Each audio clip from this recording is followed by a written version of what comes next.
All right. I'm just setting up because I'm going to, well, this gets recorded on the stereo app, but I'm doing a video as we speak, just so you know. Oh, that's awesome. That's fine. I have my computer up as well, so you're good. Yeah. So so tell me, how is business going? It seems like you're working. Are you mainly doing things on your own now? Are you still working through the studio? What's your deal? So I work in person once a week in a dance studio, just because the studios pay us pennies. Right. So my most valued time is alone in my apartment, where I record my own content and hold my own classes that are online. I know. I've seen. They're amazing. Oh, thank you, honey. I appreciate that. And then I see you have one of your coworkers, friends, also on there with you sometimes. Yes, her name is Danielle. She is one of my students. Oh, okay. Yes, and she will pop on just to add some flavor. Well, like you need some pepper in that. That's true. Yes. So now the plan for March is all my programming is done a month ahead anyway. So March, I'm just going to really be focusing on marketing, driving to Lake Jersey, Connecticut, giving out business cards, free classes, just to expand a little bit more from March and April. Okay. Good. Excellent. But yeah. So so you said you're going to Jersey to do marketing? Yes, I am going to start going to like tanning salons, hair salons, places where like my demographic would be. Right. Making connections with the owners and just leaving business cards where they can access a free class. Gotcha. Why Jersey in particular? Do you have enough coverage on Long Island and New York that you're moving to Jersey? Honey, yes, we have peaked on Long Island. Yeah. And we just need to start expanding. I just really want to start expanding and getting a different vibe in my group. Okay. Can you want to promote your page now while we're starting this off? Oh, sure. I would love to. Do some promotion. Thank you. It's fullbodybabes.com, FULLBODYBABES. And we focus on health beyond the physical. So we are very active in there with dance and boot camp classes, but we also calm it down with meditations and mindfulness, and work to empower women, and just realize it's a blessing to be able to move and get up every day. So to really take care of that, raise our vibration. Gotcha. Sounds awesome. Thank you. By the way, you can also check out Erica. If you click her face, she's got her Instagram hooked up. She does a lot of stuff through that as well. So very cool. Thanks, babe. All right, we'll promote again for a couple of times if we have more people that join. Let me hit this ditty just so we don't get behind on them. I have a steadfast rule. I don't let the ditties get above 9. So I try to jump in and grab them as we're talking, in case, because then what happens is you end up cycling back to conversations you already had, and it's a vicious circle. I have a question. Why is it I'm finding when I tell people that I'm starting a business, everybody wants to help me, but they want me to pay for everything? Is that just a new language, or is that a side hustle? Like, can you help me and give me some insight to that? Have you noticed that same thing or no? So for me, being a business owner, there are things that you have to 100% invest in and pay for. That's a given. it's helpful to use your resources wisely. So I have a few friends just throughout my industry. I'm not sure what industry you're in, Mhm. but who are graphic designers, who are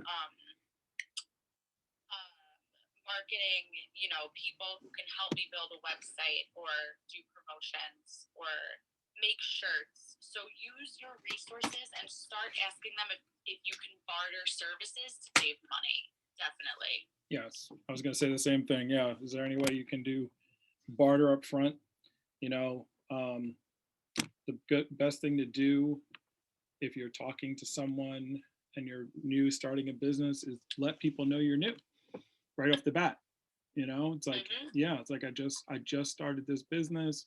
I'm brand new. I haven't even. I'm like pre-revenue. Pre-revenue sounds like really sophisticated, official. right? Yeah. Yes. I'm totally pre-revenue here, and so yeah. So I mean, but I'm going. And then what you want to do then also is promote how big you're going to be, and that they're going to get future business. So you can even say, I'm really looking, and competition's always good too. So I'm really looking to try out a couple of people, to see who does really good work, so that as my business grows, I can definitely give them, repeat business. Right. So if you're talking to a business owner, you got to talk their language. So now, if they know there's competition, they're going to they're not going to give you the highest price. They might give you a freebie. They might give you some free time. They might say, let me do this. Let me make them prove themselves to you. You're the business owner. A lot of times we go in because we're new, and in like hat in hand, like, oh, like, right. Can you help me? No, here's how I can help you. Period. I love that. Yeah. I love that. That's something I'm learning too, is I still have value even though I need help. Right. Yeah. So that's dope. No, I feel that. Do you want me to too. press that? Yeah, go ahead. Thank you for that insight. That's very, very, very helpful. I will execute that. Thank you for that. Okay. Well, that's God, what an angel. Yes, thank you. So that's our show, and everyone be wise. Go check out Erica's thing, and we'll talk to you soon. No, okay. We're done. Right, and thank you for listening. Thank you for listening. Tune in next week between 7 o'clock and 7:09.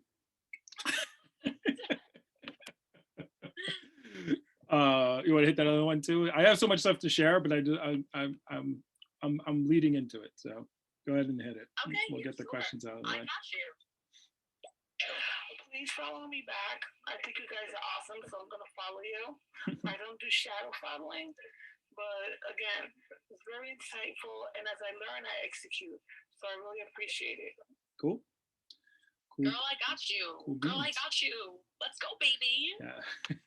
Erica, you have to do some shows on here, like a regular show, because you would get a lot of followers with your energy and your liveliness, and definitely could get some business from here. Like there's people, thank you. like if you click the 1, 2, 3 down there, and like you see some of these people with like, so the headphone number is like how many live listeners they had at one time, but that's like all at one time. And then right. Even if you go down to the bottom, even if it's like if you have like 11 listeners, like I had a show last night where our peak listeners was like 9, but we had like over 100 in 3 hours. We had like over 115 people that chimed in, that listened in. So it's a good way to get some, especially since you're doing things over the internet. A lot of people will be looking for your service. So something to think about, We can talk about skin. We can talk about everything. Oh, I yeah. really have to focus on this because it's been in my mind in March, in April as well, doing more shows and kind of figuring out. Now, do you have to be verified? You have to be verified in order to make that look, when you look at those standings. Yes. to make that money on there. But like the people on there are like literally now it's like people who come in, like if you look at like if you see like Amazing Phil there, like the first Mhm. one, like if you click on him, he's got 54,000 followers. Like he probably, and he's only done 10 shows. So it's somebody that came in that had like a huge following from YouTube or already had a huge following. So they just come in here to grab some cash. They bring all Right. their followers in. And so it's not, I mean, the app used to be where like anyone could really make the money, but now that it's gotten bigger and bigger, like there's more people coming, like Adam Carolla is in here. Um, you know Adam Carolla from Loveline back in the day? I do. I have an Yes. old soul. Yeah. There's some other people. Who was that? Gilbert Godfrey did a show here, Joe, on the other day, and so like it's not like A-list yet, but it's more like B and C list celebrities jumping on and starting to do a bunch of stuff on here as well. So you don't really shoot for I mean, but you can make money. I keep telling people like there's multiple ways to make money from this app. You don't have to have 1,000 followers already coming in. You just build your audience and then do things like I have on my website and whatnot, and just steer people that way, if that makes sense. Of course it makes sense. Yeah. So I should be on here twice a week doing a show about whatever. Yeah, I mean, it's really just about making good content. If you're on here and you're having good conversations, you definitely meet a lot of interesting people, like interesting in a good way, interesting in a bad way too, but you just get rid of them. And yeah, and then you develop a little following. Like I mean, I have a following of people. Like whenever I jump on, they immediately jump on and listen in to my shows and whatnot. So, and I get followers like I'll get followers throughout the day, and I don't even have a lot of followers right now, like 300. But I'll get followers throughout. That's a lot, babe. Yeah, I guess. I get followers throughout the day as like I'm like, why are people? It's like I'm not even on the thing, but it's like people will watch my old shows, and you talk to different people, and then they listen to old shows, and then they start following you. A couple other people like promote me. Like I don't even have anything to promote, but well, I do, I guess. But my new website. You have information. I have I have the website I love MaddieWash.com. so I love that. Yeah, at first it was wealth inspired, it was WISE, it was wealth inspired student education. It still is WISE, but I couldn't get like WISE anything wise.com or WISE. I couldn't get anything like that was easy to do, so I had to do it like wealth inspired student education.com, but that was too wordy and long for people to remember. Right. So somebody told me to just do I love Maddie Wash. I was like, yes. So they both link now. Yes, I love this as well, and that's another thing because this is like a business talk. Mm-hmm.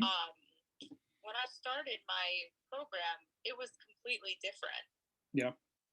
Like the name, the vibe, everything. So, and I love this for you. It feels so much more you. I love Maddie Wash because we love you. Yeah, I have to make one that's more like guy friendly though. I don't think guys want to say like I love Maddie Wash, but we'll see. I think you do. I think you do. I think you need to put it on a t-shirt. Yeah. Okay. I can. Oh, I just lost my. Hold on a second here. I lost my seeing you. All right. So. Oh, so now do you have you do have a site? I know I've seen it. Yes. And did you do that, or you have somebody else do it? I did it myself, but I had somebody guide me through it. Gotcha. So yeah, so I mean, you can make what do you know what am I looking for? What platform did you use? You use like Wix or Weebly or WordPress, or do you know? Yeah. For my original website, because this is the second version, I used Squarespace, and this one that I have now is a platform called Mighty Networks. and that is like your own app, and it's kind of like a Facebook, so your community can engage with each other through your Mighty Networks page. Gotcha. Okay. So what you can do, so like what I did is I just bought like, I went on like GoDaddy, like I had my original one, and then I went to GoDaddy and I just looked up, you know, I Love Maddie Wash. It cost like I think I bought I Love Maddie Wash for $2 a month for 24 months. So it was like 24 bucks. And then I just link it. So you can get like a bunch of different ones and then just link them to your website. So you can promote, yeah, so you can promote different things. My domain is from GoDaddy as well. Yeah. So anyway, so that's my thought process there. I want to get to, well, let's see, did you bring up the, while I'll hit the ditties, but in the meantime, bring up the website and then download in Money Strategies. I have a free, if you go under Money Management, want to just check and see if people can do this actually. If you go down, you'll see there's a wealth building budget, and you can download that. Hopefully you can download that. And I can walk you through that a little bit. And I'm gonna hit the ditty while you do that. You're gonna laugh. You could tell that I'm new. I didn't even know that you can make money on here, believe it or not. And I'm already verified, which is totally cool. Yeah. So what are the steps I need to do to be able to monetize on it? So what they do with that verified, once you get that little check, you can, it's basically, you just got to do shows. You just got to talk. And it goes by how many actual live listeners you have for a certain amount of time. I think the minimum you have to talk, you have to do at least one talk of 30 minutes. And then obviously the more, there's different qualifications. If you hit that little 1, 2, 3 over there, the stand, you can look up, they have different contests that they do. I'm not a check mark person, so I don't know that much about it yet. I'm working on getting my verification. I am not verified. I am an unverified human. No, you're not. Nobody knows. I thought I was who I was, but I haven't been verified as me yet. So, were you able to download that? I am on my laptop. Okay. Right, and I'm www. No, ilovemaddiewash. don't do the W's. Don't do the W's. Oh, okay. For some reason, the W's throw it off. I got to figure out why that is. Let me see. Oh yes, I see a bunch of hundreds. Yeah, there you go. Stacks. Racks on racks on racks. All right. I'm good. All right, I'm gonna hit this. I'm here. Money Strategies, and then under Money Management, the very first thing it should say W.I.S.E Wealth Building Budget, and then there should be a downloadable file. Yes. All right, let me hit this one. I followed you on IG as well. You right. too, I'll probably have to check out.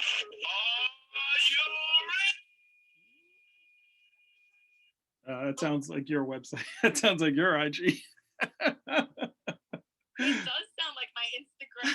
It sounds like the beginning of my class. I just started fist bumping. I didn't realize she. I was like, yeah. My eyes started twitching the best way. All right, let me hit this last one. Hey Maddie, hey Erica. I just heard inclusivity is new and I'm part of the welcoming committee, so I have to sing this song. Welcome to Stereo, welcome to Stereo. We are so happy that you're here. Welcome to Stereo. Okay, I hope you guys are having a great day. Thank you, Betty. And thank you, Betty Badass. You will. I'm sure Matt's there as well, so say hello to him. They do their podcast from their car. They sit out in their car, so they don't interrupt so they don't wake up their kid, and they talk. So they're great. Oh, that's so cute. I think they're in, I want to say Ohio, those two. All right, one more, and then. So were you able to download it? Yes, I see something. Okay. Oh yes, I see. Yes, I have it. I have it up. All right. Actually, you know what? I should probably bring it up while I'm chit-chatting with you. on my screen. All right. Hit that video. I'm gonna get my budget up. I got you, baby doll. Thank you. I apologize for that. That's on my notification, and I didn't know that you could hear that. Oh, I didn't mean to be so rude. Please excuse me for that. I'm gonna take a break. I gotta let you guys go, but keep me posted. What are you talking about? That was perfect. Oh, That was the highlight of my entire day. I actually needed that. a little pump up. Are you ready? Where is? Oh, You ready? all right. Where is my? Sorry, I'm having issues. All right. So let's talk. So let's first talk about before we get into the budget. I just wanted you to have it ready. So how much have you? What is your financial education so far? Like, what have you done? Have you read anything? Have you have any plan? Or are you just like, I just make money and stick it in a bank account and spend it, and if I have it, great. If not, I don't spend it, type of deal? Like, what are you looking to What's get? my level? Yeah, what are you looking to get out of this little conversation we have? Okay, so I just moved. I haven't lived home with my parents for a while. Mhm. I've always lived with friends or boyfriends, stupid ass boyfriends. But I just fuck that. Sorry, am I allowed to curse on here? No, yes, of course you can curse. Enjoy. Like, let me get my Bible. This is for the children. So You just got to say earmuffs first, and then you're allowed to curse. Okay, I promise. That's the safe word. Earmuff. Earmuffs, go ahead. So, I just last month moved into my own apartment by myself, Mhm. and I really wanted to start being more aware of investing my money and just being aware of where it goes, like my finances, because how we met, I was working in a bar, Right. where the money was, I didn't really have to worry about money. But Right. now that I'm trying to run a business, I'm a grown woman now. Like, it's time to not play games and get serious.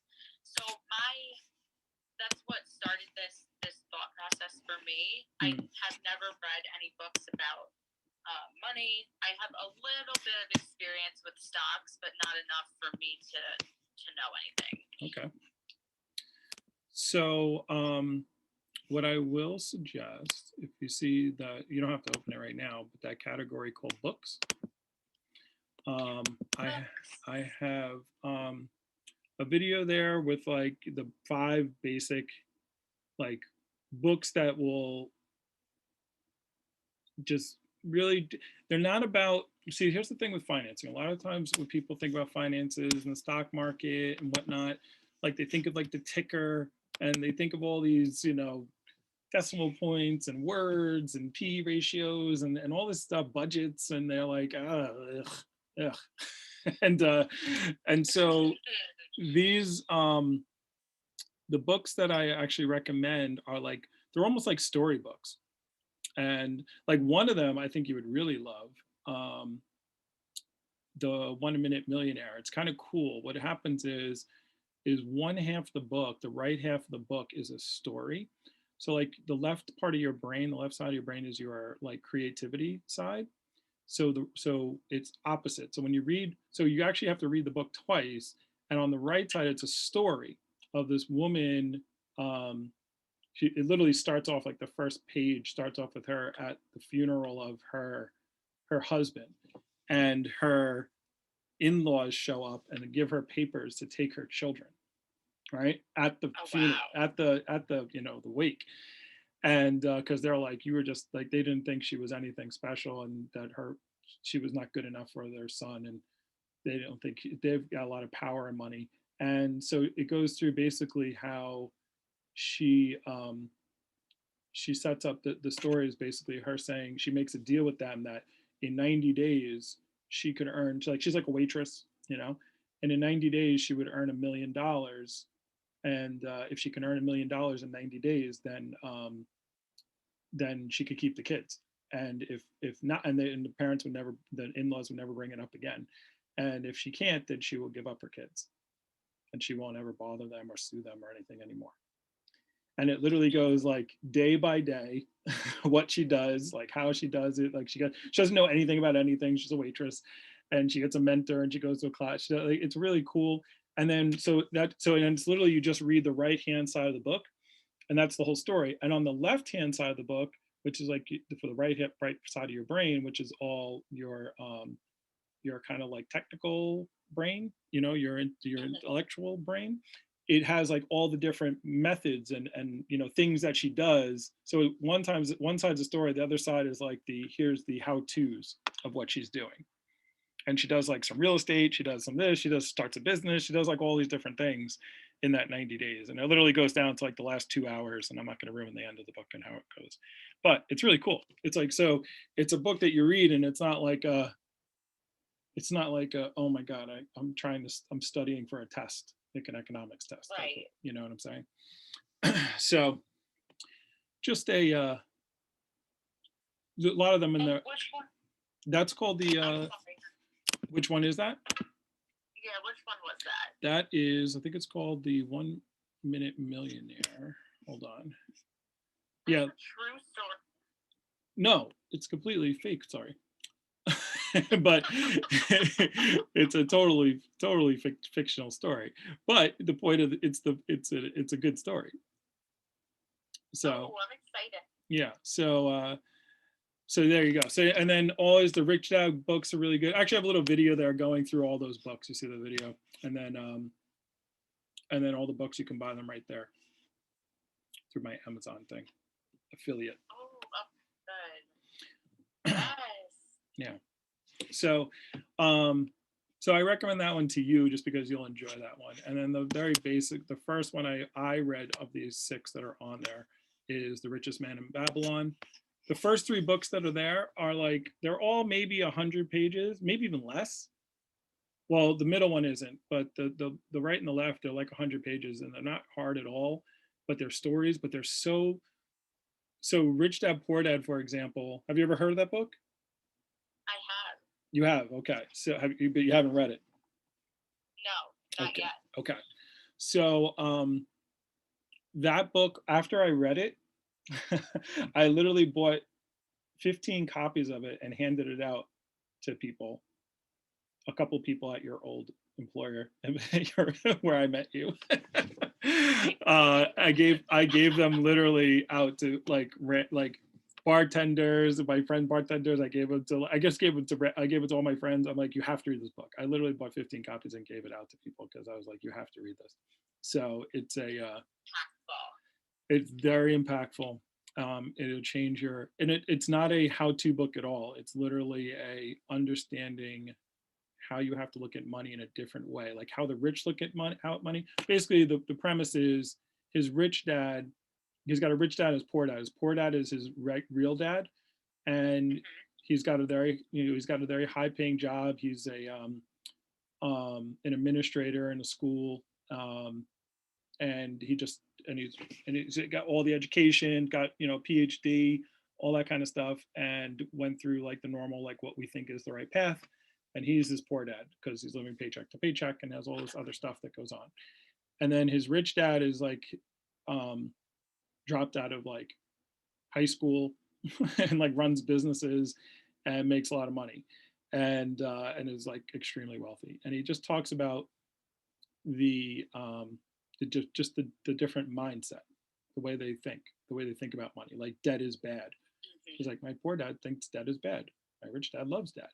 He's like, my rich dad says, you've got to. My poor dad says, you've got to have money to make money. And my poor dad, my rich dad would say, you have to have financial intelligence to make money. You don't need any money. Right. So it's just a different. It's the 2 dads talking to each other, and he's like a little kid, and he goes through, and they kind of do that whole thing. So anyway, those books I highly recommend. I only put books on my site that I've read and that I really recommend. So if you want some reading outside of our little chit chat. You have them right there. Absolutely. I've heard of this book, and I am dying to read it, actually, just to see the different perspective about money. Mm-hmm. Yeah. Yeah, for sure. Yeah, Thank you. you're not going to get any, I will tell you, like his books, like you're not going to get like any like strategies, like do this, you should do that. It's not a book like that at all. It's all just about mindset and Right. thinking about money. There's actually his first 2 books are like that, and then like and then by the time you get to the end of the second book, you're like, all right, can you just tell me what to do now? I got it. Like, what do I got to do? I get it. I got it. But yeah, I wasn't gonna really promote books, but I guess whatever. We're free flowing right now. All right, so let me teach. So now that I know where you are, I guess a couple of concepts before we actually get into like the budget, because it's worked into the budget. Actually, let me hit these ditties and then I'll give some concepts. And if I'm talking too much, just interrupt me anytime you want. No, I'm taking it all in. You're good. You're good. All right. Wait a second. What book is this? Sorry, I'm chewing. I know that that's like a pet peeve of people's, but I don't give a fuck. What book is this? Hey, what's up, guys? Lady Boss, if you go on my website, ilovemaddiewash.com, no W's, and you go under books. I don't know which one you were talking about, but you can buy them both on my website. One's called the 1 Minute Millionaire. That's the one with the story of the girl who loses the kids. And Rich Dad Poor Dad is also there. That's one we're just talking about. I don't know which one you're asking about, but support my website and jump on there. You can get them there from Amazon. Have either of you read The 10X Rule by Grant Cardone? No, I haven't, and it's on my list of to reads because I've heard that's a really good one. I haven't either, but now I will. All right, one more. I'll read it and then I'll see if I recommend it. I put it on my site. I'm going to say, I just need to understand the bottom part of what I'm looking at. Can you quickly help me understand it? I didn't catch the beginning of her message. What did she ask? She had downloaded the template, and I think okay. she's just trying to figure it out. Gotcha. I'm gonna go through the template. So anything that's in yellow on that budget, you don't type in. It's got computations in there. So you only type in the white areas. Don't type in the yellow areas because I know it'll mess everything up. And I actually, if you don't have time to listen now, I did a video. The video that's right underneath where you download it actually walks through how to use the budget. So you don't have to really. If you have time to listen now, great. If you don't have time to listen now, if Eric gets bored of me and kicks me off, you can just always go there. You can just go there and watch the video and see how to use it. So so as far as your asking your actual income, are you paid like just by class? Like you don't get like a weekly paycheck, in other words, I would assume. I know I don't. I get a weekly paycheck at my studio, but for my business, it is subscription based. Right. So it matters. It's not by class, it's by person. So if I have 10 people, say in my group, for $20, that's $200 a month. Right. So that's how it works. And you would get paid on that by month. I would get paid. So if you were in my group and you signed up on what is today? If you signed up today, right, I would get the money immediately, and then next month, March 23rd, I would get that money again. Oh, so you have it set up so the money comes in. It's not prorated for that. It's just basically whatever day you sign up, you get it every month at that same day. Correct. Got it. Okay. And I'm sure there's a way to go in and change the settings. Mm-hmm. My business is just still a baby, so I haven't figured that out yet. Gotcha. Because it makes it a little bit challenging when I just have random money popping in. Yeah, that's why I'm asking this, because I know, Mhm. I mean, I work in sales. I mean, I get a weekly paycheck, but it's, it changes from week to week, month to month. Right now it's very low because I'm in solar sales, so solar's not really that big Right. right now. So I completely get what you're talking about, which is what kind of why I asked that question. I was just kind of trying to figure that out. I mean, what you might want to try to do when you figure it out is, like I said, like the first. So if somebody starts, no matter what part of the month they start in, it gets prorated for like so it's like, okay, your first payment you're only going to pay $6 because there's only, you know a week left in the month, and then you're going to get charged the, full amount on the 1st or the 15th or whatever each month. So that way you're getting all your money on the same time, as opposed to trying to manage all these little increments coming in Exactly. here and there. so, Exactly. so if I was you making a to-do list, I would put that on the to-do list to how to figure out how to do it. Not necessarily that you have to do that, but you might want to find out how to do it if you want to in the future. Oh, absolutely. I know that there's a way Oh yeah, I'm that sure there it is. won't affect them, but I know that there's a way where my money can hit my bank like same time, same week, whatever. Oh yeah, But I just have to figure that out. gotcha. Yeah, you can do that too. I didn't even think of that. All right. Yes, baby. So lady, yes, please throw some Ericanisms in there. The babies. Americanism. I Ericanisms. love that. Would you like me to press these, honey? Yeah, go ahead, hit them. Why not? Yeah, the 1 Minute Millionaire. But your site is called ilovemaddie.com. Oh my god. I love that so much. That's perfect for you, because every time you come in the room, everybody's like, oh, it's Maddie. I love Maddie. That is fucking perfect for you. Now, I've read Rich Dad, Poor Dad. So, what's up, Erica? How you doing, girl? Aw, baby. Job. I'm eating just like you. I'm having a granola bar. Yeah, Lady Boss is from Missouri. She's from St. Louis. And that's sassy. That's sassy. We love that. She's quite a sassy woman. And just to be sure, it's I Love Maddie Wash. Don't do I Love Maddie. That'll take you to some kind of porn site or something. I don't want you to go to the wrong place.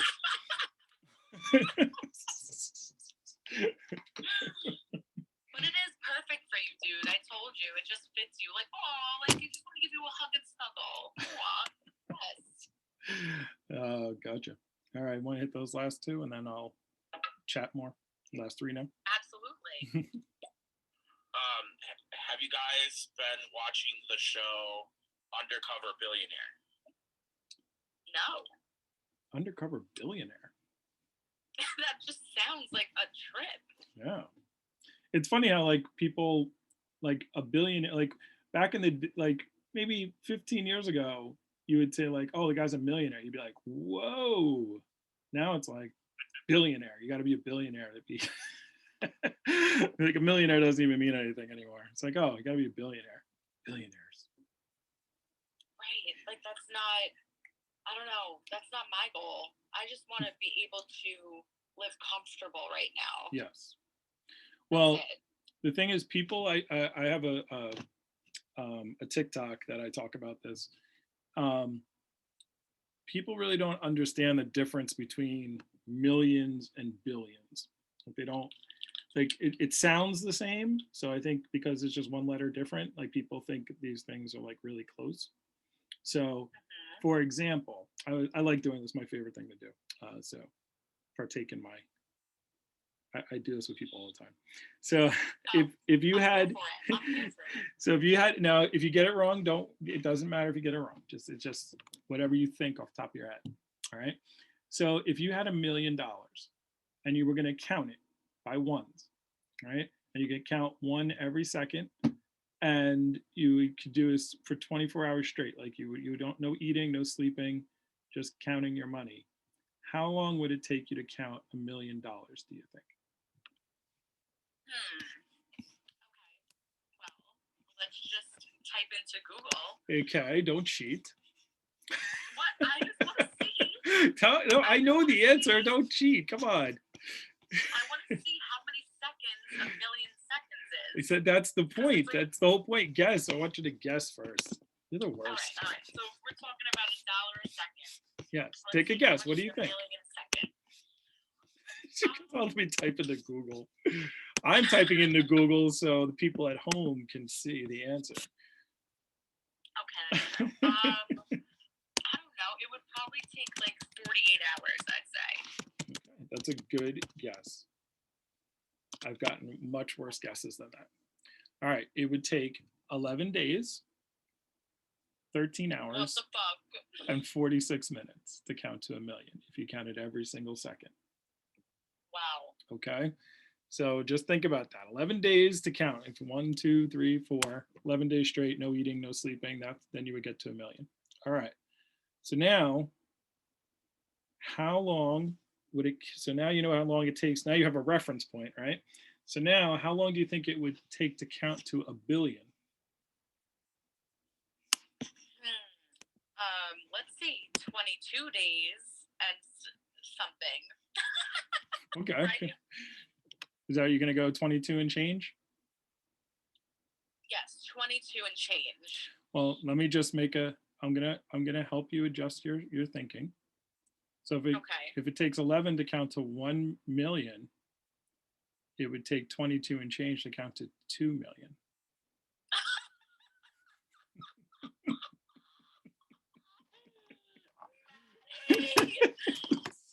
Daddy, I'm not well. That's okay. That's I okay. had a bad day. Okay. I had a fucking crazy one too. I understand. I'm just no, but the thing is that this is, I'm doing this for a reason. Like there's a reason for it. Like it's people's perception of money, because we don't have a billion. We don't have any, like people talk about millionaires and billionaires like they're like the same. But that's the whole point of this exercise. All right, so try one more time. So you know now 2 billion is 11 days. So it's going to be more than 22 days. Okay. So, okay, a million was 11 days. Yes. A billion would be, okay, so a 100, Okay. right? 10 times 10? Is 10 times 100? Yeah. Is 10 times 100? Yes. Okay, so it would be, I would say 112 days. Ooh, pretty close. Pretty close. So it actually is 31.7 years to count to a billion.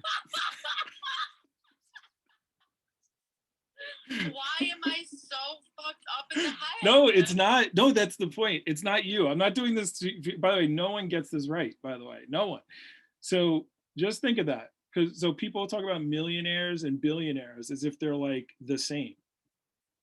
11 days to count to a million, 31.7 years to count to a billion. That is so ass backwards ridiculous. I'm not okay with this information, and I will never be the same. Now, one last thing. So the stimulus bill that we got, like for the $1,200 that everyone got, except for me, so they put $4.4 trillion into the economy, right, to pay for that. So 11, I'm not even gonna let you guess. All right, so it's 31.7 years to count to a billion. To count to a trillion is 32,000 years. Mm-hmm. Okay. That's ridiculous. Yes. Now, if you think about billionaires, though, like for example, like Jeff Bezos, right? Like he's got the most money, so he's got like $183 billion or something like that. The country of China, they spend 133 billion on their entire military. So Jeff Bezos could literally buy the entire Chinese military and still have like $50 billion left. What the actual hell? Yeah.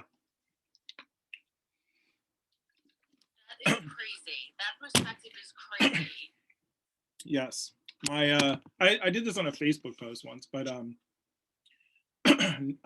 Betsy DeVos, who was the head of education under Trump, was worth $5 billion. And I was like figuring out the math, and I'm like, if you started counting, if you wanted to count her money, if you started if you started the day the Civil War ended, you would still have another 5 years to count. That's how that's how long it takes to count $5 billion.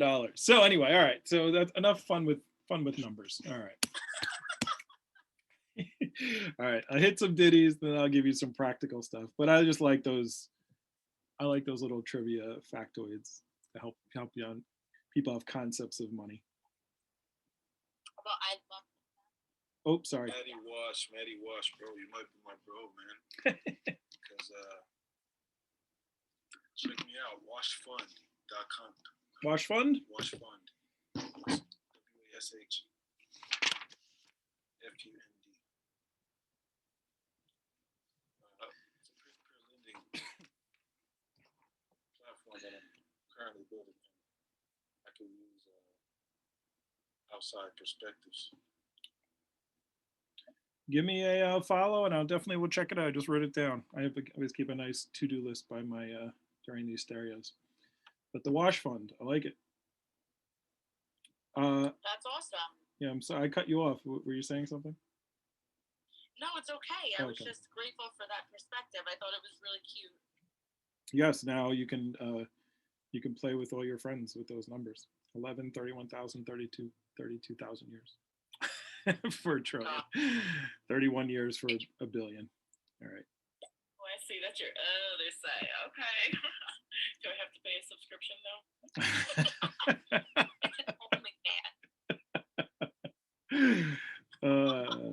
Lady Boss, the first month is free for you, and then after that, $29.95. All right. The same damn thing to me, and I was like, "Fuck, I don't know."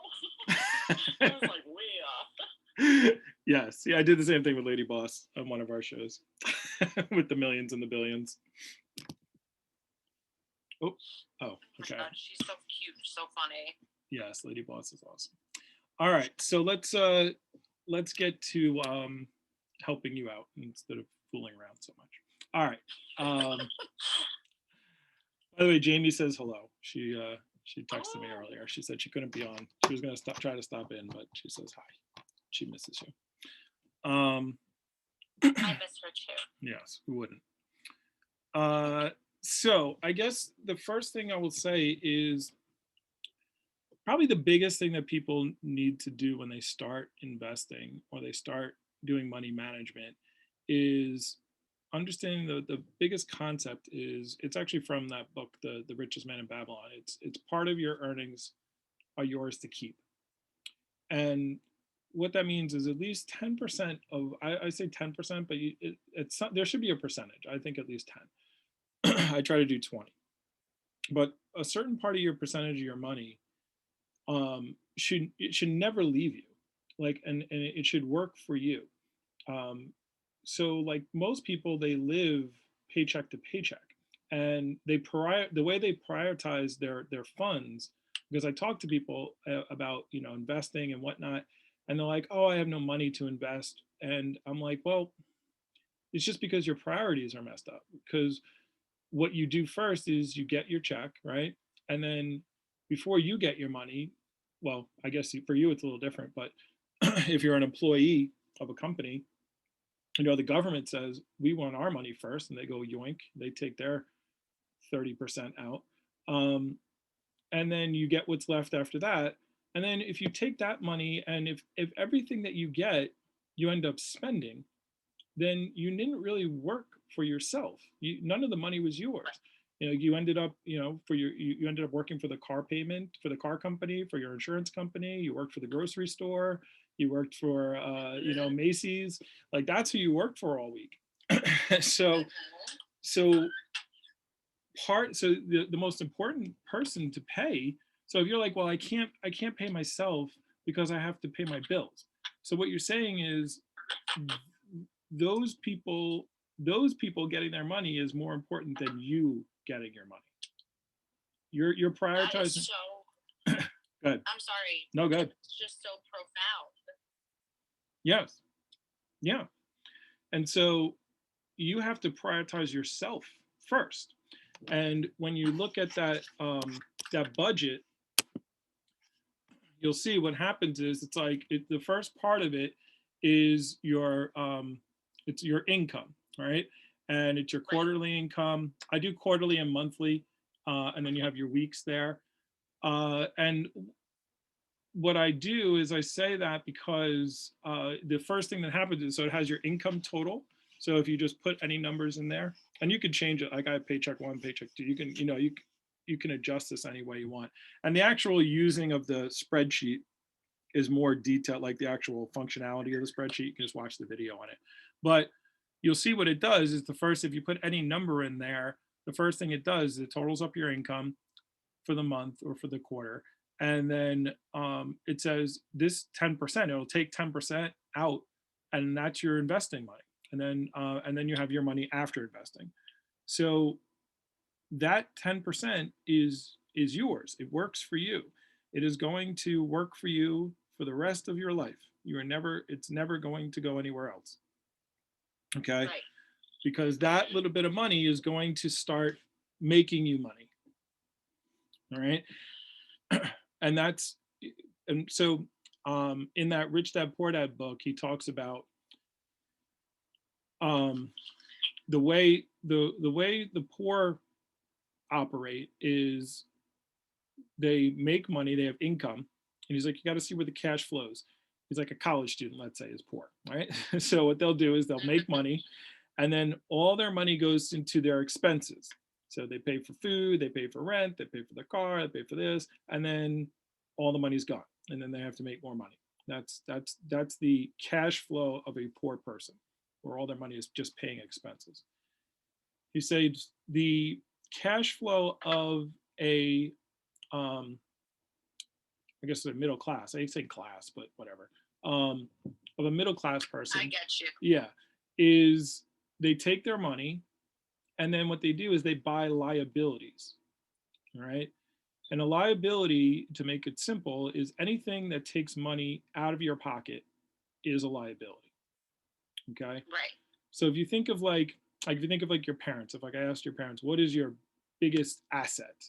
What do most people think their biggest asset is? Their house. Their house. Okay.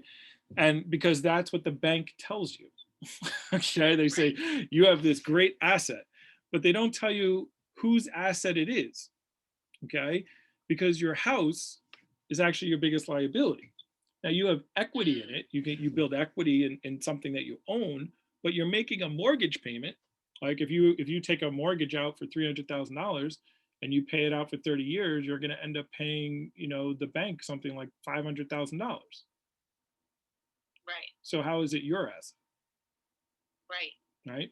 So, and even if your house is free and clear, even if your parents like passed away and you inherited the house, you still got to pay taxes on the house. You still got to maintain the house. You still got to, property tax in Long Island is crazy. You got to pay, water bill. You got to pay all the stuff. So it's still taking money out of your pocket. And it's not putting money in your pocket. All right. So like I have stocks, right? So some people would say, oh, I have $100,000 in Tesla stock. All right. So they say, oh, that's an asset. Well, it's not an asset. It's not an asset unless I sell it. And if I sell it, then it's gone. Right. It's not putting any money in my pocket. It's just something I own that has value. So, but that's not an asset. Okay. So just think about assets put money in your pocket. Liabilities take money out of your pocket. Right. Okay. So what do most middle class people do? They start getting a job, they get married, they have more income, right? And they say, okay, well, we're not going to spend it all on food and going out to the club. So we go buy a house, and we got to have a car. We got to have 2 cars, and then we have to have insurance, and we have to pay the light bill, and we have cable and Netflix, and we have this stuff. And then so they buy all these liabilities, things that are going to create monthly constant liabilities that are taking money out. So and then if they get a raise, they get a nicer car. if they get if they if they get married, they buy a bigger house.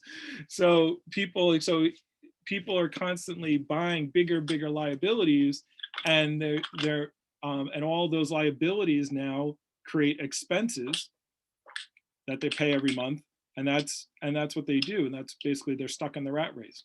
So Right. what wealthy people do is they take their income and they buy assets. They buy things that are going to make them money, and then the money that their assets make for them, that's the money that they spend on the things that they want to do. Right. Right? But the money that they put in for assets, that income that goes into the assets, it never comes out. It's always working for them. It's a little, I don't want to say a slave, but it's a little slave. Okay? It's a happy little slave. It'll work for you as long as you have it there. It's like, Right. Well, go ahead. my parents, I'm sorry to interrupt. No, go, interrupt.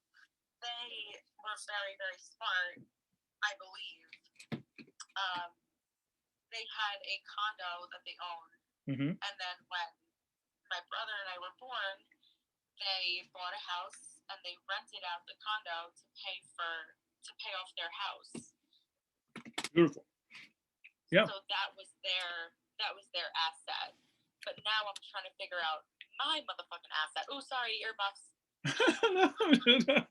Don't worry about it. I was only kidding with the earmuffs. Oh, okay. No, that's from the movie Old School with Yes, Will earmuffs, Ferrell. Yes, yes. earmuffs. You could say cock, balls, whatever. So from when you met me, I actually still, because I have a very strange relationship with money. I literally still have money from then saved. Great. I don't know what to do with it. Gotcha. That's good. I've been saving it for something that is an asset, like this apartment. I use some of that money to get in here because this apartment and this studio is going to make me money. It's just going to take a while. That's fine. But I want something like that, and I know that like right now I can't buy a damn condo or like anything like that. But this is my question then, I guess, from what we're talking about right now. What is like a small asset to start with to start making you money? So, all right. So we'll go through the different. So the key is to have the proper understanding. So now you're using those words, which I don't think you would be like, before this talk, would you be like, I'm looking for a proper asset to buy? Right? No, I would not. Okay, I would not. so good. So at least, so that's the key. So just now that you understand what to look for, at least you know what you're looking for. Okay. So the next, so I just did a TikTok about this. A lot of people, when they have that money, it's good. The first thing that you did is the fact that you've saved money is excellent. All right. We are good. We just don't know what to do with it. Right. But what you have to do with it is not the first step before you do anything with it is you want to up your financial education. Okay.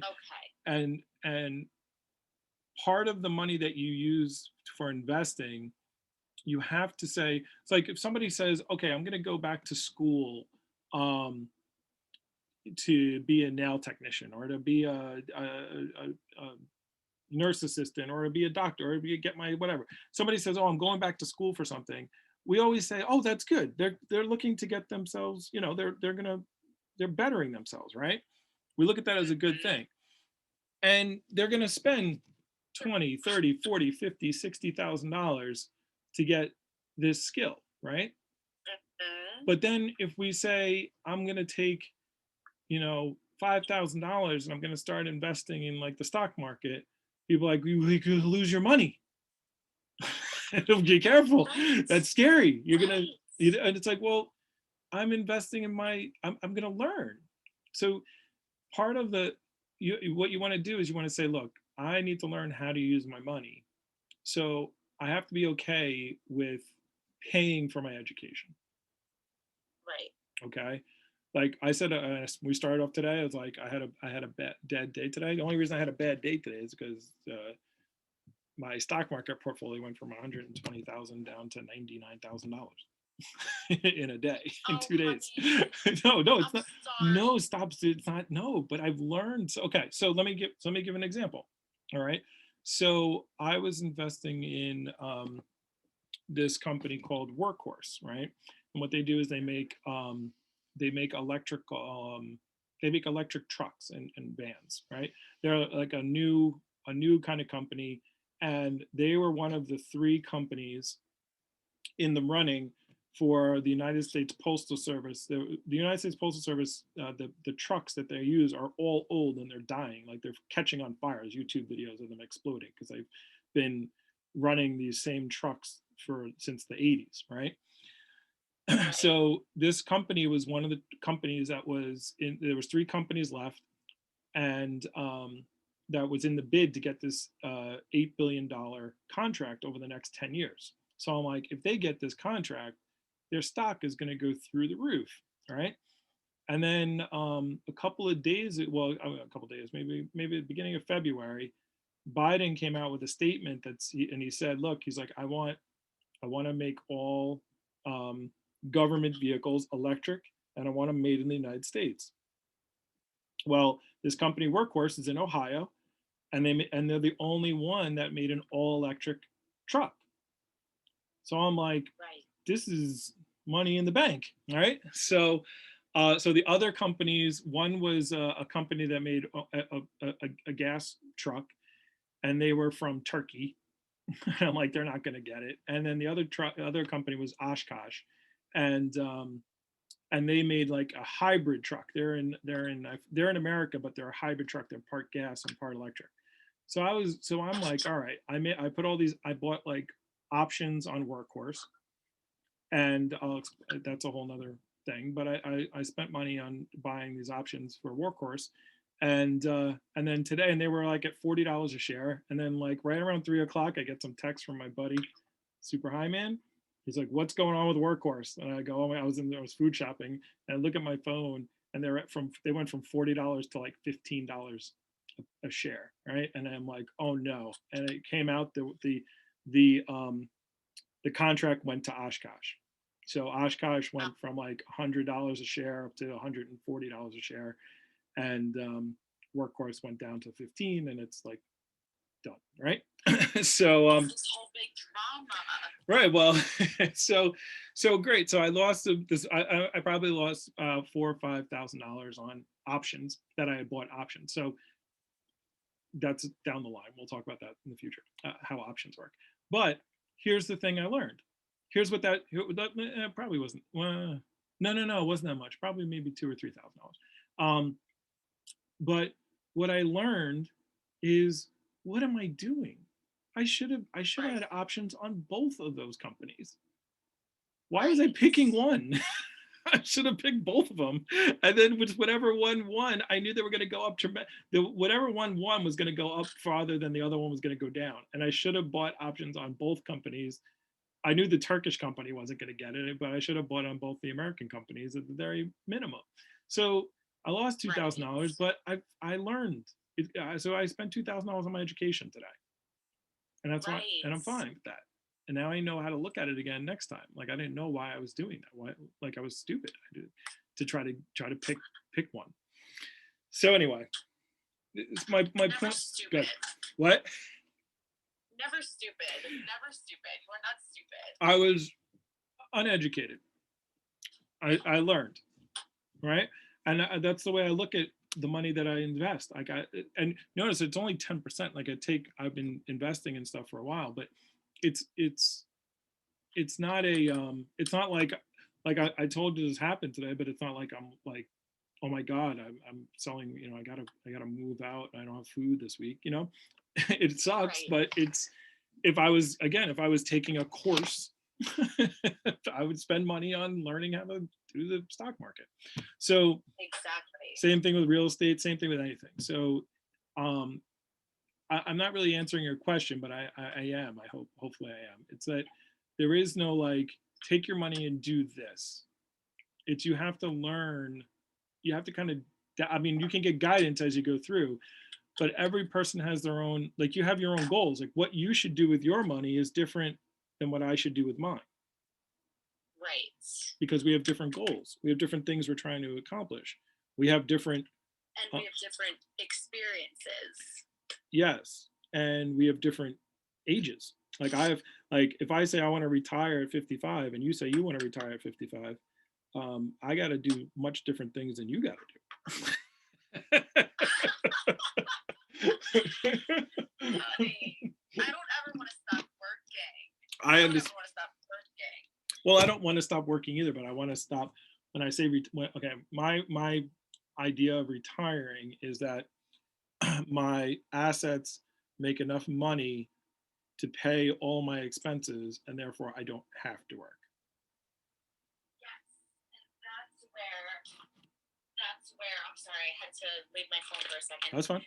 That's where I'm trying to be smart now, because I'm gonna be 26, and it's like I'm just serious about my life, and I don't want to be a struggling artist Yeah. for the rest of my life. I You got know, so I'm trying to be very mindful about what's going on with my money. Yes. And And that's it. you are light years ahead of, like, even the fact that you're taking the time to listen to me chat about this with you just puts you light years ahead. I remember when I was 26, I had my own business. I made, well, let's see, 2000. Yeah, that was right. Oh, yeah, that was right around. I mean, I was making over $200,000 a year. That was back in 2003. And just, I remember when I closed my business, because I had a business and I right out of college, and I remember sitting down with my accountant, and he was like, "Yeah, you made $212,000 for the year," and I remember saying, "I can't even pay my rent this month. Like, what the f?" Like I had no concept of how to do anything with money, because I was just like, I guess I spend it. You know, if I get money, I Really? that's what I did, man. I learned the hard way. You know, you can learn the easy way and the hard way. Like I learned the hard way. I made so much Right. money, and I just spent it. That's why I started learning about this stuff, because it was Yeah, eye and opening. I'm grateful that you are learning about it. Because I'm going to share it with you, and you're not. And when you get to my Right. age, you'll be like talking to somebody else and being like, "Yeah, there was this old guy once. They used to have this app called Stereo. What's an app? Oh, we used to have these my God. phones." You'll be, you'll be, you'll be telling somebody. Yeah. So anyway, so it's good that you have. All right. So let me teach you then. Okay. So let me say this, and then I'll teach you the rule of 72. So when you asked, and I don't want to come across like I'm skirting your question, but what I'm telling you is you have to do more, as opposed to saying, what should I do with the money? Like I could give you advice. It's like, if you were like, hey, I'm looking at this stock, this company I want to buy, I could say, okay, well, why? Let's talk about their financial. Let's talk about this. Why do you want to?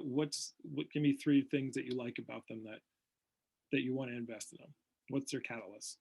So we can get you there. But when somebody says, well, what should I do with the money?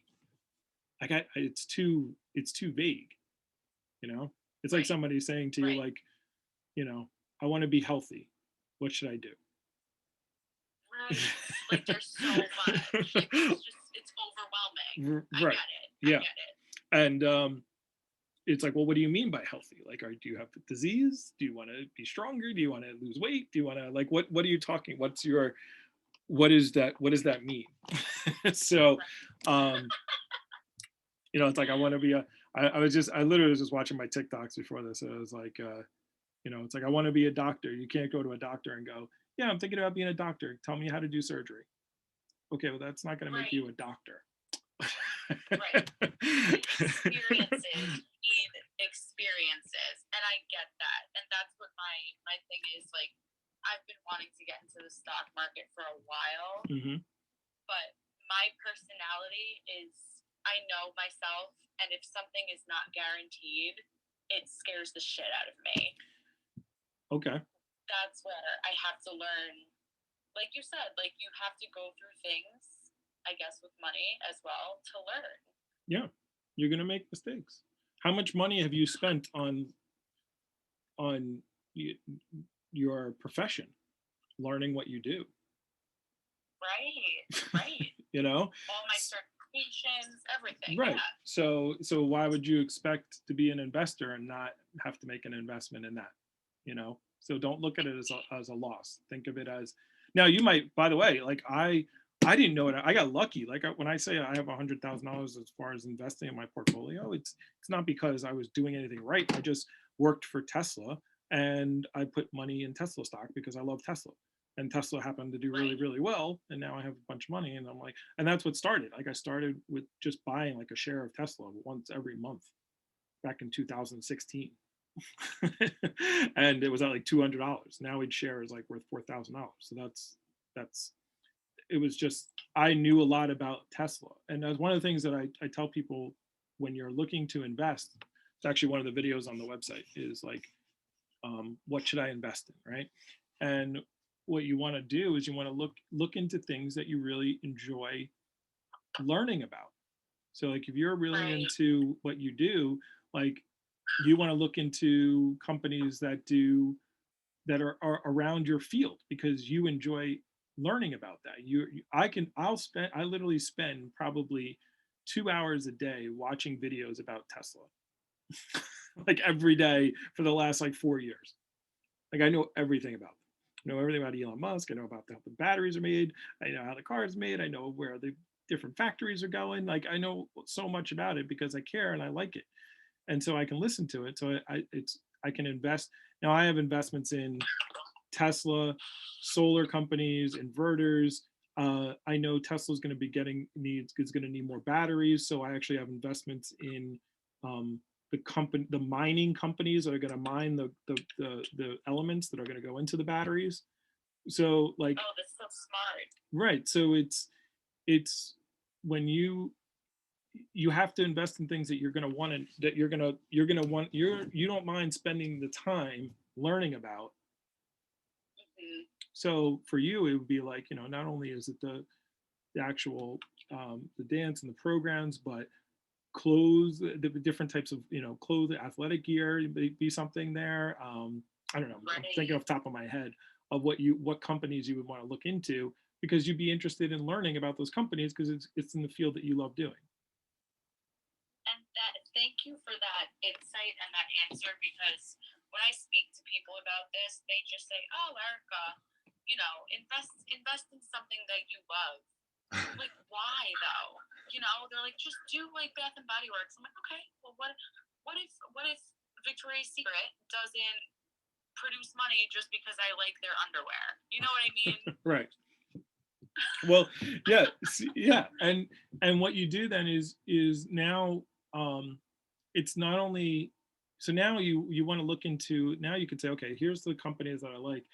You get onto YouTube, put whatever, if it, let's just say Bath and Body Works, let's just say it was Bath and Body Works stock, and you will have people on YouTube who literally talk about that company and that stock.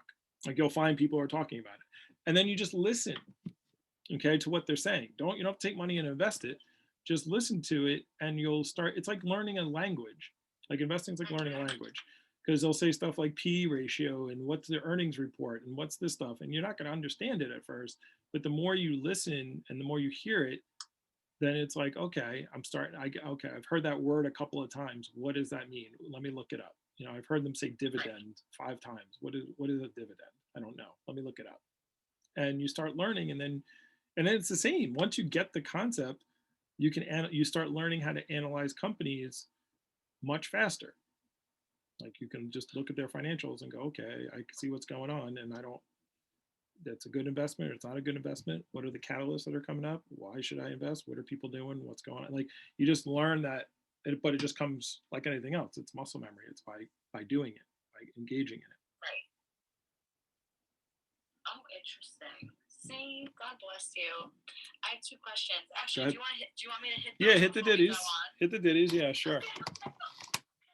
All right, what are your tips on young people wanting to start making passive income while they're working these daily jobs? All right, I'll answer that quickly. I'll answer that with, well, let's start off with your first thing you need to do is you want to have at least 3 months of expenses saved. So anyone who's writing anything down about this, that's your first step. It sounds like you might already have that, so that's good. And the reason why you want to have that is it gives you security.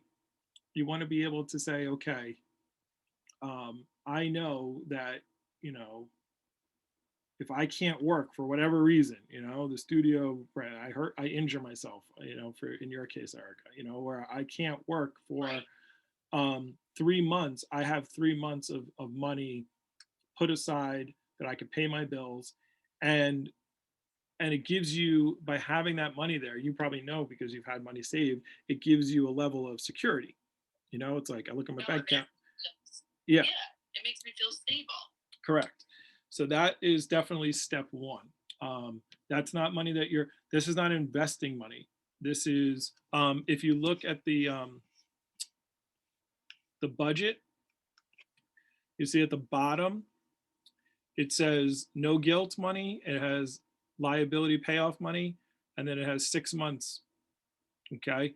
So basically what that is you have your income, your 10% comes out, then you have your money after investing, and then you have all your bills, your expenses and your liabilities, right? So like a liability would be like if you're making payments on your car, or like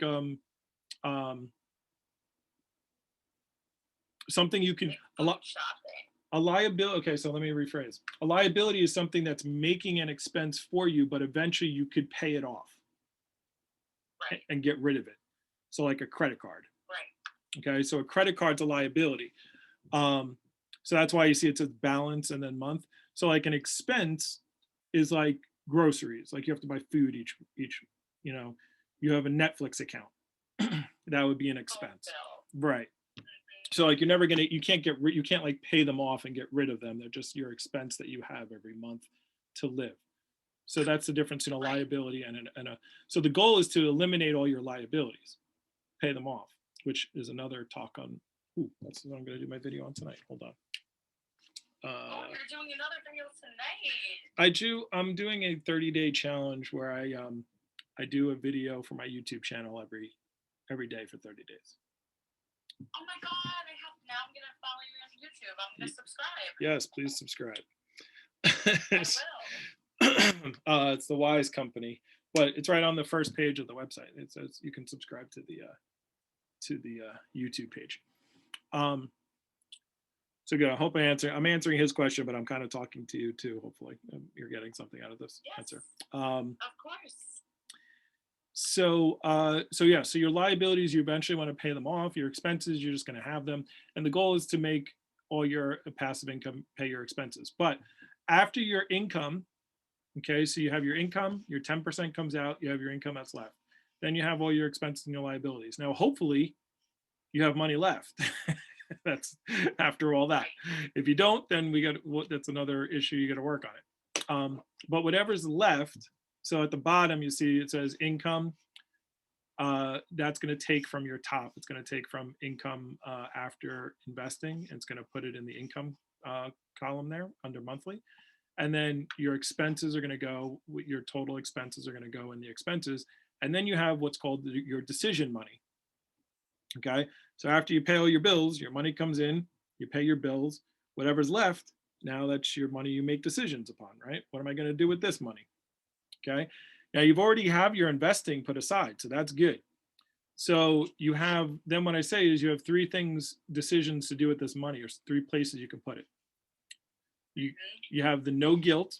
Now, no guilt. So the reason why people don't like budgets is because when they're people like you, I like creative people, they don't want to have every dollar managed. It's like, I got to write down everything and where's this money going? I don't want to think like that. So the budget's designed for that part of it. So this is my percentages, the percentages I recommend, but you can change these percentages, right? So 50% of whatever the decision money is what's called no guilt money. So that goes into a separate account that you can spend, and you don't got to think about it. Whatever's in there, you spend it. You don't have to feel bad about it. You don't have to be like, is this money going? Should I spend this? Should I not? You want to go out? Whatever money's in there, that's free to spend. No problem. Right. Okay.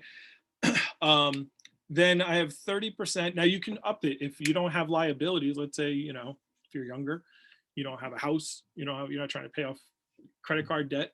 You might say, I want 60% in my no guilt, or 70%. Who cares? You might want to put 20% and say, I want to pay off my bills quick. So you can change these percentages, right? So, so the liability payoff is extra money you're going to put to pay off your credit cards, your house, your car payment, your whatever it is. So you're going to take this extra money every month. So I say 30%, and that's going to help accelerate paying off your liabilities. All right. So the goal is to get rid of this. I don't think I have any liabilities right now. Cool. So then you actually, yes, I do. Okay. My apartment. Your apartment is an expense. True. Right? True. Yep. You're right. So, yeah. I don't have any liabilities right now. Oh, boo-hoo. That's a good thing. The goal is to get rid of the liabilities, so that's a positive thing. Yeah, I don't have anything like that. So, my car is paid off. Yeah, so if you just have expenses, that's fine. Again, you can adjust these numbers. If you watch the video, it'll show you how to change the formulas if you don't know how to use Excel. Most people do, but I go through like, here's how you change the percentages in there if you need to. All right, so then for you might say, I don't have any liability, but I'm good with 50% going to no guilt, and I'm going to work on. Now, I said 3 months, but you really want to get to the point. The first stage, you want to get to 3 months, but then the real goal is to have at least 6 months.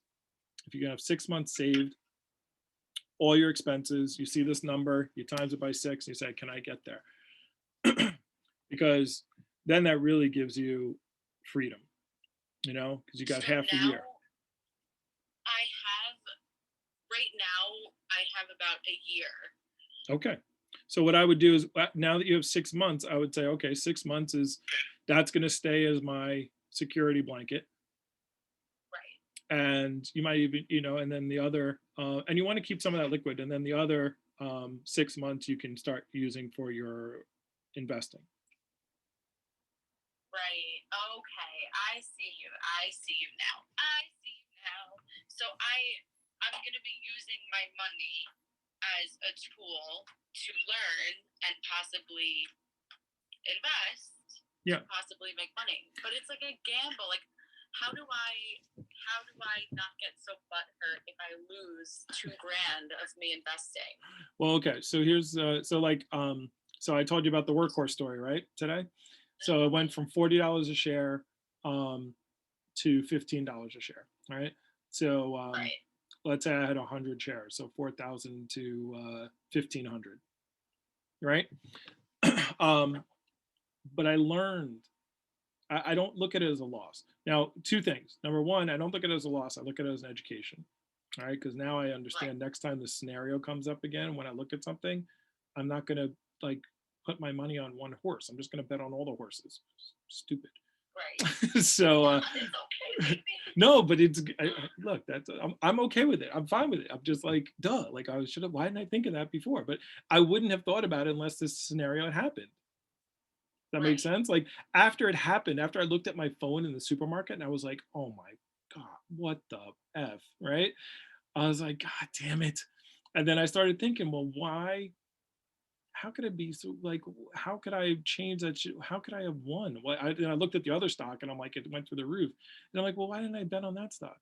Oh wait, I could have just done both. Why didn't I just do both? Why didn't I buy both stocks? Duh. Okay, so it's fine, but that education. So next time I know there's a catalyst like this, and there's a bid for something, and there's a couple of companies involved, I'm gonna be smarter, and I'm not gonna put all my money on one particular house. Now, that's one way to look at it. The second way to look at it, excuse me, is that stock. It's only paper money. I didn't lose any money yet. Okay, the value of that stock is the same, but until I sell it, I haven't lost any money. Like if I bought it at 40 and I have it at 15, the company didn't go out of business. Right. You know, it's still a good company. And over the next 3, 4, 5 years, that stock might go back up. I don't think it's going to go out of business. It was just a contract that they were trying to get. They have other contracts. They have a contract with UPS and Pritchard and a bunch of other things. Like I researched the company. I was just playing this catalyst. So I still have the stock. It's not, unless the company goes out of business, you don't lose your money. I mean, it's just paper money. It's like when people say, "Oh, my house is worth this much money." I go, "Your house isn't worth anything unless somebody buys it, unless you sell it." Or you go to get a refi on it or something, but it's not worth it's what if you say, "Oh, I think my house is worth $300,000," and when you put it up for sale, the only people that offer you 200, everybody offers you 200,000. Your house isn't worth 300,000. It's worth 200,000. It's worth whatever somebody will pay for it. Dude, you're so right, and it triggers me. Okay. You need to trigger. In a good way. Oh, okay, good. Good. All right. You're calming my anxiety about it because you are right. It's not like unless the company goes out of business, your money's still there. There's still a chance it can go up. Right. Yes.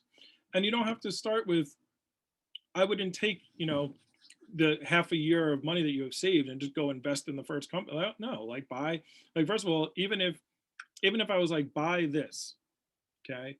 And if it's something that I would suggest buying, I'll give it one suggestion. By the way, I am not a financial advisor. And everyone should do their own research before taking any advice from me. All right? I have to say that. Okay. All right. Understood. Yes, you do have to say that. I understand. Tesla. I know a lot about Tesla. Tesla is something that I've bought. It went down tremendously, so it's actually on sale right now. When stocks go up, I make money. When they go down, the stocks that I'm investing in, because I don't invest in stocks unless I'm in it for a long term. So when they go down, I call them on sale, and I just buy more. Okay, so Tesla's on sale. Tesla's on sale because it's down. It's down from like 800. That's the other reason why I lost so much money today, because Tesla went from like it went down like 100 points per share, and I have like 140 shares, so that's $14,000. But yeah, but I'm up. It used to be $200 a share. Now it went up to 800. Now it's down to 700. I'm still up tremendously. So it's not a big deal. But but like I said, it's on sale now. Because here's what happens with people at the stock market, right? Because most people are like you. They're scared. They don't know what to do. And what they do is they wait. They talk to people, and their friend says, "Oh, I just made so much money. I bought XYZ stock," and they're like, "Okay, my friend said buy XYZ stock," and they don't research it. They don't know anything about it, and they go and put the money in. And because its stock was going up, there's something called Fomo, right? You'll hear that as you do some. So Fomo is fear of missing out. Okay, a lot of people have FOMO on Tesla, right? So basically, the stock with a stock, you understand the basics of you're supposed to buy low and sell high. Right. Okay. So you buy it at 10, it gets to 20, you sell it, you make $10. But what happens with most people is they start seeing Tesla went up this much, this stock went up this much today, Bitcoin went up $15,000. If you would have bought 5 years ago, you would be a millionaire by now if you bought $1 worth of Bitcoin, right? So, and they're like, oh my God, I got to get in, right? They get FOMO, fear of missing out. By the time you're hearing about this, it's too late. Okay, so Right. so It's already gone. right. So what happens is people start buying in. They start buying in late. It's already gone up, so they're hearing about it going up, and they're like, "Oh, let me not miss out." So they buy, but they don't have conviction in what they're doing. They don't know what they're doing, so they buy at like 800. They bought like last week. Tesla was up, and they were like, "Oh, I'll buy at like 800," and then today it went down to like 700 in the pre-market. It was like 650, and they see their money going down, their accounts going down and down. Right? You can imagine how you would think if you were looking at your portfolio in the last 2 days and you were losing $14,000, you'd probably be freaking out, right? I'd be shocked. Exactly. And so that's what happens to most people. So they buy high because of FOMO. Then the stock starts going down because institutions who were in at Tesla or whatever stock it is, 4 or 5 weeks ago, 5 or 6 months ago, who got in at like $10, and they start selling and taking their profit. So now the stock goes down. And then the people who bought at the top, they start freaking out because the stock's going down and they panic sell. So what they actually did is they bought high and sold low. That's called losing money. Right. So that is the typical uneducated investor, what most uneducated investors do. And it's usually people, it won't be you because I'm telling you this, but it's usually people like you who are like, I've saved up this much money. What should I do with it? And somebody gives them some stock tip, and they go, "Oh, the stock went up. It's been up in the last 2 weeks." And they go and they buy it, and it goes down, and they're like, "Oh my God, I lost my money." And they're like, "I don't know. I don't like the stock market. It's scary. I'm going to put it in the bank account where it's safe." Sorry to hear that. And that whole scenario is why people. That's why I haven't I didn't start off by saying buy this stock, do this, do that. Like, that's not, you have to learn yourself what to do. Just like anything else in life. Correct. And then you can have a better education. Because like even if you go to a financial advisor, Robert Kiyosaki talks about this. He's like, the reason they're called a broker is because they're broker than you. And so they're going to take your money and do things. And if you don't understand what they're doing, then you don't know if they're doing the right things or not. Right. They're a salesperson. They're selling you. They're selling you. Now, it's not that they're bad. It's just they're not you. They're investing. They make money. They're going to push the things that are the best for them, the best financial things that they make money on. So, yeah. It's just like anything else in life. And I'm such a control freak. I wouldn't even feel comfortable putting that in somebody else's hands anyway. Right. Yeah. Because at least with my research and my intuition, it would be my mistake or my lesson, not a mistake. It would be my lesson. Yeah. Yeah, mistakes are good. So, that's how you learn. You learn from mistakes. All right, let me hit these ditties. So yes, go for it. See what people want to say. Also, if you're really into reading books about finance and stuff like that, I haven't read it personally, but I have a free copy of Fuck Jobs by Jason Capital. The U is a V in the book title. And honestly, it's mind blowing. I just kind of give it a scan and see if it's something you're into reading. Thank you. Fuck B Jobs. Yes. You know what job stands for? You know what job stands for, right? Exactly. Do you know what job stands for? No, what? Just over broke. Yo, that's that. But I feel like we've been so woke. You've always been so woke, and so have I. Oh. So like we've known this. Yes. All right, hitting this one. Just to add to your point, is it's very typical of retail investors to get burnt out. one of the things that retail investors fail to do is manage their risk. Hmm. And your potential downside when investing should be very minimal. So when you're trading or investing, you have to have a number of strategies and scenarios already premeditated in your head, so that you're mentally prepared for how a stock will potentially react, Yep. especially when investing. Absolutely. Yes, you need to have a strategy when things go up and a strategy for things going down. And you can make money in the stock market both. Like people think you can only make money when it goes up, but you can make money when it goes down as well. Right, because you can use that information. Well, you can do things like shorting a stock.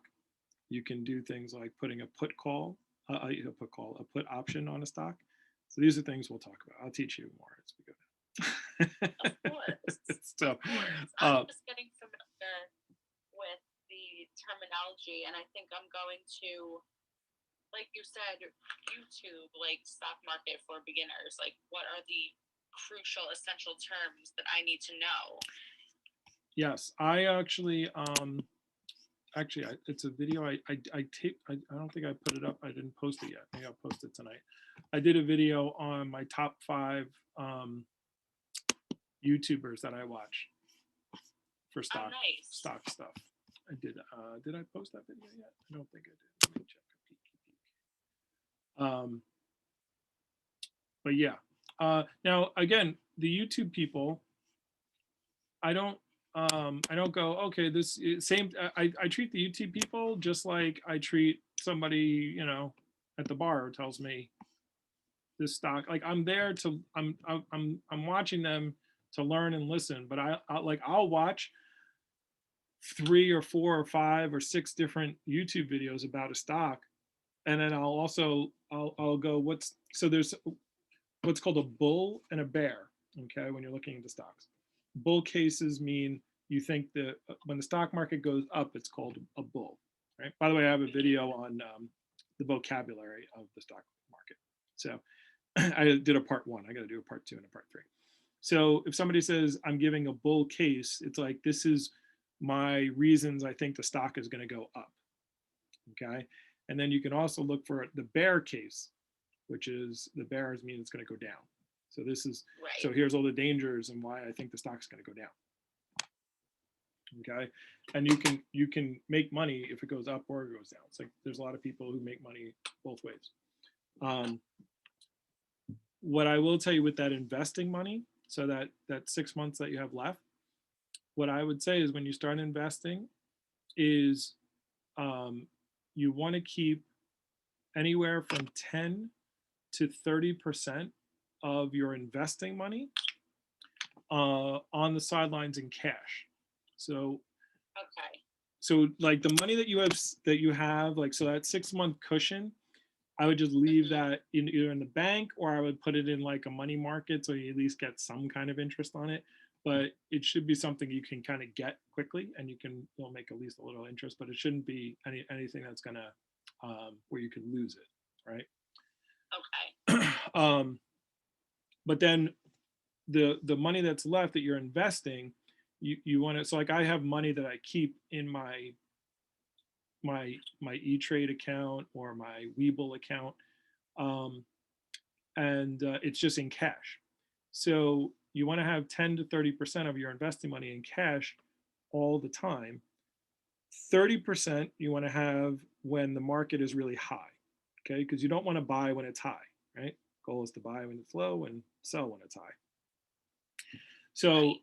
when it's up, when all the stocks are up really high, you should have more and more. So every time you put a little bit more, like let's say you're taking your 10%, and it's like, do I take it and I just buy stock? No, you just, if the stock market, if there's no deals going on because it's a bull market because all the stocks are high, then you just keep more and more in cash. You don't want to buy stocks. Now, when the stock market crashes like it did today, that's when you want to buy a bunch of stuff, and that's when you want your cash reserves, you can get it down to maybe 10% because you're buying the deals. So this way, when the stock market goes down, you're like, yes, deals. Like I bought two more shares of Tesla Right. because it finally came down. Like I'm not buying at the top. I'm buying when it dips. Right. So you can make money off when it comes up. Right. Correct.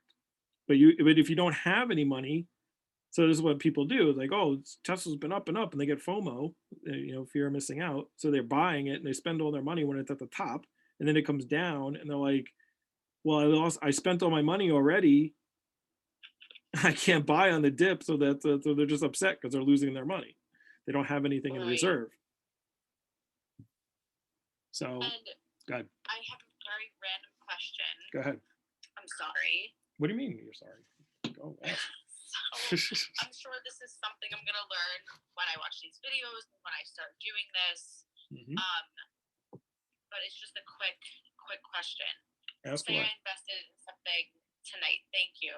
Say I invested in something tonight, Mm-hmm. and okay, say I put like $1,000 into MAC Cosmetics. Okay. And tomorrow it goes up and I made double. Okay. Will I see that return immediately? Does that happen like overnight? Well, so let's say Mac was at $10 a share, just to make the math easy. All right. And you spent $1,000, so you have 100 shares. Right? Right. So now if Mac tomorrow, Elon Musk says, I'm thinking about buying Mac on Twitter. And so everyone says, oh, Mac, I want to buy Mac. So Mac Cosmetics goes up to $20. You have the same 100 shares, but they're not $10. They're not worth $10 anymore. They're worth $20. So you have $2,000. When you look at your portfolio, it's worth $2,000. And you can take that money out whenever you want. Well, you would then sell. You would just sell those 100 shares. 10 times 100. Yeah, you would sell those. So you bought the shares. You spend $1,000 on the 100 shares at $10. Now it's at $20. So it's worth $2,000. So you sell the 100 shares at $2,000, and you make $1,000. You get your $1,000 back, and you have $1,000 profit. Interesting. Does that make sense? Thank you. Yes. Yeah. It does. So investing it's a trade. So there's you're doing a that's why it's called a trade. Okay. So there's trading, and then there's you can either buy things to trade them, or you can buy things for cash flow. All right. So Okay. the best example I can say is, let's say people who buy houses to flip them. Okay, like they buy them and they fix them up, and so they buy the house at $100,000. They put $50,000 into it in fixing it up, and then they sell the house for $150,000 total, and they sell the house for $300,000, so they make $150,000. Right?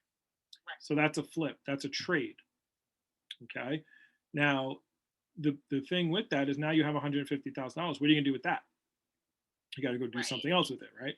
So that's the same thing you're doing with the stock. You're buying it at a certain price, and then you're hoping it goes up, and then when it gets to a certain level, whenever you're comfortable in selling it, then you sell it, and then you're making a trade. You're selling it at a higher price than you bought. Now, the other thing that you can do is, with a house, you could buy it like your parents did, and buy it and then rent it out. Okay, so let's take that same scenario. They take the $100,000, they buy the house, they put $50,000 in it to renovate it, and then they rent it out. So now let's say they're paying, I don't know, let's say they're paying $2,000 a month for the mortgage and the upkeep of the house, but they're charging $3,000 a month for rent for the family to live in the house.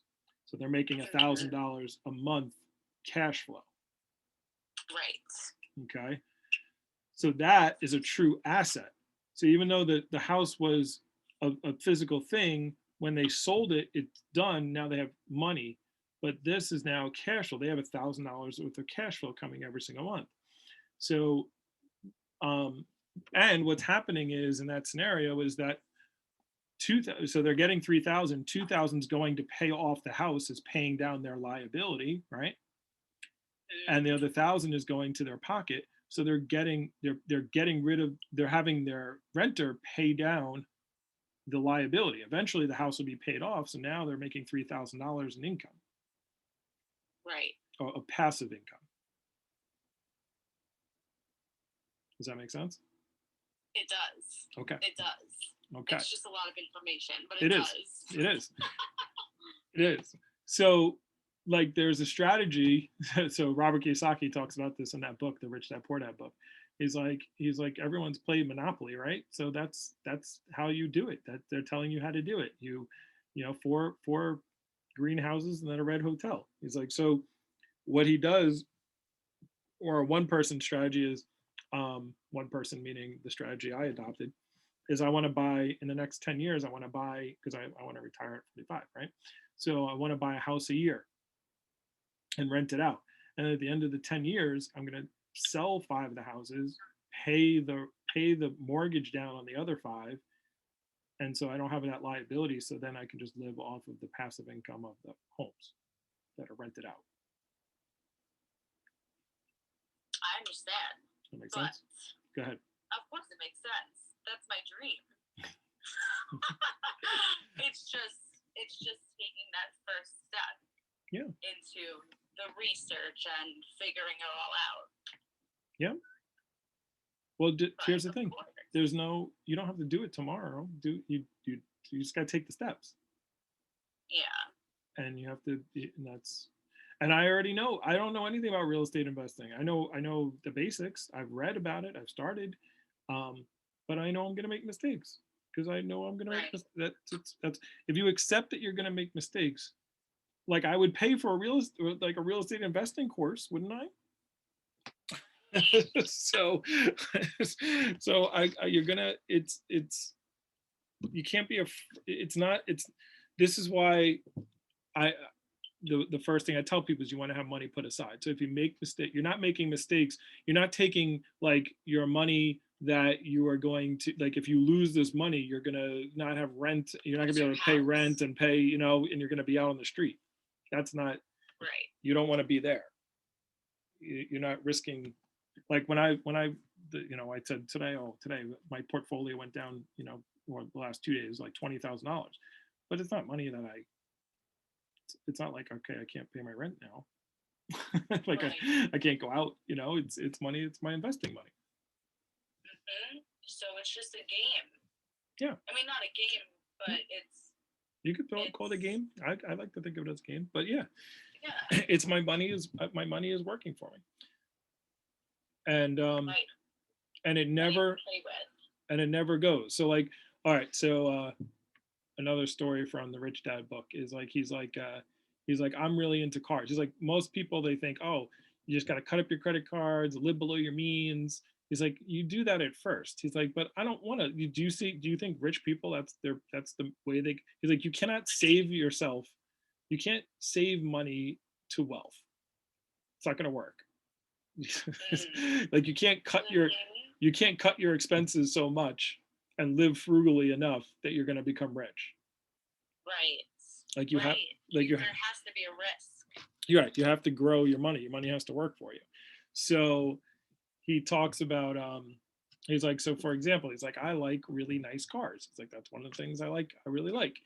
And he's like, I heard about like this Porsche 1948 something, like the first one off the assembly line came up for sale, right? And it was like whatever the amount of money it was a lot of money. And he's like, he went with his wife, and he was like, we looked at it, and I was like, oh my goodness, I can't wait. And she's like, well, why don't you just buy it? You have enough money. He's like, yeah, but it's like that, my money, I don't buy things with my money. I have my assets buy my things. So he's like, so what he did was, he's like, all right, so I got all excited about the car. He's like, so then what I did is I went in and scoured the real estate and the business market. And he's like, and I found a storage facility that was up for sale. And he's like, all right, so the money that I would have put down on the car, I put down as a down payment and bought the storage facility. And then the rents for the the rents for the storage facility that people were paying me made the payments on the car. Oh, that's such a smart idea. So that's And how then we need to start. and then eventually Is- the car was Right. paid off. Right. So now I have the car. Look up. Now I have the car and I'm making money from the storage facility. So I got more money by getting the things that I wanted. Right. So that's really what I need to start researching is small assets first, so I can feel comfortable about making money to handle my apartment, and then any extra money I have will be my playing money in the market. Yeah, so this thing here is just the budget. I gotta make a did I actually put it on here yet? No, I haven't uploaded it yet. So then you're gonna have what's called a so this is your budget, but then you have a balance sheet, or it's like, so you have your net worth, and then you have all your assets and your liabilities and all the things you're buying in order to because once you do this budget, you put your stuff in here, okay, and you're like, okay, I need to get my assets, so these assets up here, I need to get assets that, and once you put this thought in your head, now you start looking for them because you weren't looking for them before. Right.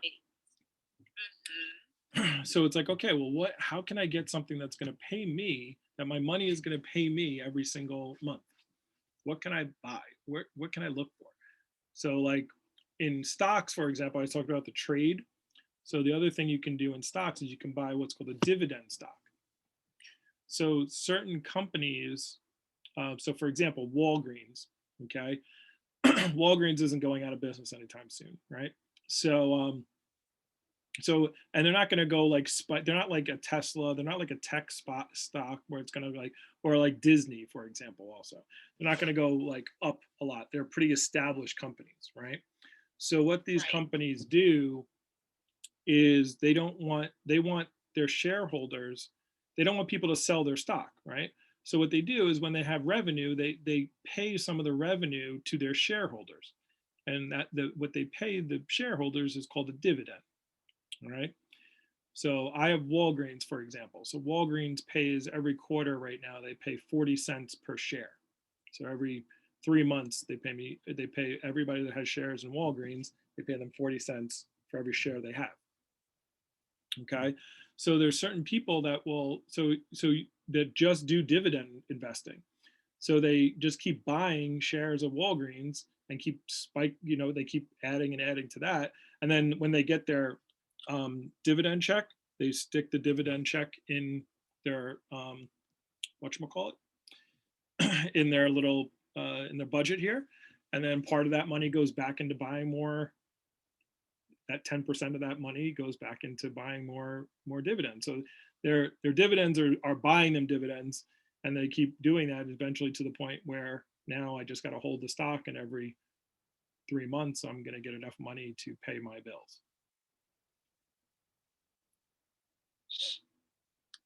Fucking fascinating. I'm just like, I'm like taking it all in. Okay.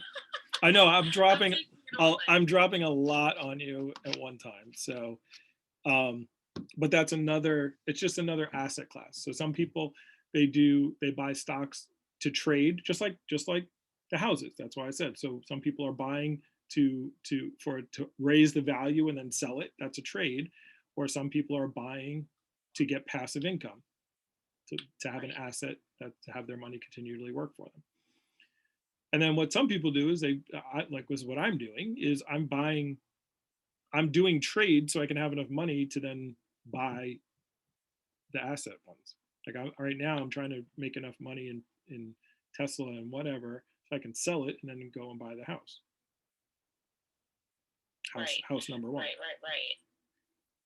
House number one, baby. You're almost there. Right. But my backup plan is to buy dividends. Like I still buy dividends every. So it'd be cool if I can have enough dividend stock.